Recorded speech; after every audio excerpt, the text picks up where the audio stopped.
Quelque chose dans l'expression de Michio Kaku ne semblait pas correct.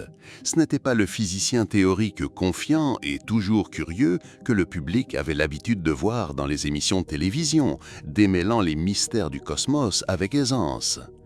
Ce jour-là, il hésita. Sa voix se brisa. Ses yeux restèrent fixés trop longtemps sur une image projetée derrière lui. Lorsqu'il parla enfin, la salle remplie de scientifiques renommés, de journalistes et d'historiens de l'espace plongea dans un silence absolu.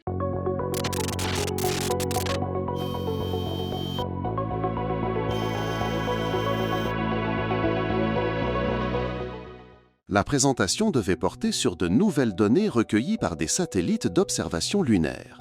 Mais ce qui apparut fut bien plus que des chiffres. Cela ressemblait à une confession cosmique. Quelque chose de caché sous la surface de la Lune venait de réécrire tout ce que nous pensions savoir. À la fin, nous comprendrions pourquoi Kaku n'avait pas pu retenir ses larmes, car ce qu'ils avaient trouvé n'était pas naturel. Il révéla qu'en utilisant des satellites d'imagerie quantique profonde, les chercheurs avaient cartographié le sous-sol lunaire avec des détails sans précédent. Au lieu de roches solides, ils trouvèrent d'immenses espaces creux, certains longs de centaines de kilomètres, organisés en motifs symétriques impossibles à expliquer par des processus géologiques. C'étaient des structures alignées, régulières, presque planifiées. Des lectures thermiques détectèrent des sources de chaleur internes, trop concentrées pour être des phénomènes naturels. Ils n'étaient pas face à de simples cavernes, mais face à quelque chose d'intentionnel, peut-être une machine, un réacteur ou une construction encore active d'une certaine manière. Puis, Kaku montra les anomalies gravitationnelles de la Lune, autrefois considérées comme des erreurs de mesure. En haute définition, elles se révélèrent être une grille globale, reliant les pôles et coïncidant avec des cavités internes et des zones métalliques réfléchissantes. 3 agences indépendantes confirmèrent ce squelette invisible, suggérant que la Lune non seulement maintient sa propre orbite, mais influence peut-être aussi la Terre. Marée, stabilité de l'axe, voire aspect de la vie. L'hypothèse était claire. La Lune n'est peut-être pas un satellite naturel, mais un régulateur placé là avec une intention. Le physicien évoqua alors les mythologies anciennes. Des textes sumériens, mayas et égyptiens parlaient de la Lune non pas comme éternelle, mais comme un astre qui était arrivé, un visiteur ou un enseignant. Des récits décrivaient des nuits sans lune et des dieux descendants de celle-ci. Même les éclipses, phénomènes uniques d'alignement parfait entre le Soleil, la Terre et la Lune, semblaient moins être une coïncidence qu'un signe d'ingénierie cosmique. L'idée troublante surgit. La Lune aurait pu non seulement façonner la géologie, mais aussi avoir guidé la conscience humaine pendant des millénaires. Les révélations devinrent encore plus inquiétantes lorsque des radars à haute fréquence identifièrent des matériaux métalliques inconnus sous la croûte lunaire. Disposés en matrices géométriques, ils reflétaient les ondes de manière artificielle. Dans des simulations, ils se comportaient comme des alliages conçus pour résister au temps, à la pression et aux impacts. Cela suggérait qu'il ne s'agissait pas de minerais naturels, mais de composants d'une structure. Kaku insinua que nous étions peut-être en présence de fragments d'une ancienne machine, ou pire, d'un système endormi qui pourrait être réactivé. Même les moonquakes, secousses lunaires enregistrées depuis les missions Apollo, commencèrent à résonner comme des signaux vacarnes, des réverbérations de quelque chose qui répondait.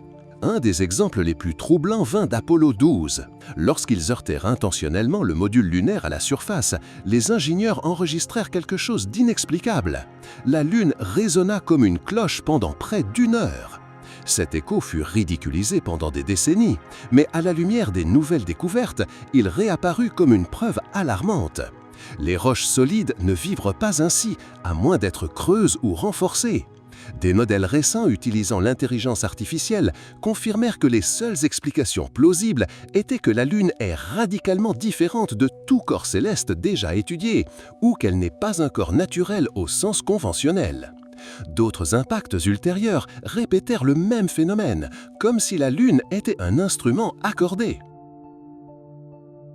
Un autre mystère, d'étranges émissions détectées sur la face cachée de la Lune. Des radioastronomes enregistrèrent des impulsions électromagnétiques de basse fréquence, localisées en des points spécifiques et survenant à intervalles réguliers, presque comme si elles répondaient aux phases lunaires ou aux positions orbitales. Traités numériquement, certains signaux présentèrent des motifs répétitifs semblables à des langages de programmation primitifs. Était-ce un phare oublié, un système de surveillance endormi?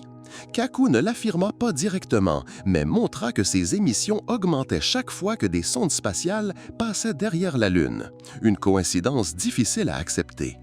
Un autre point mathématique déconcertant, l'orbite lunaire.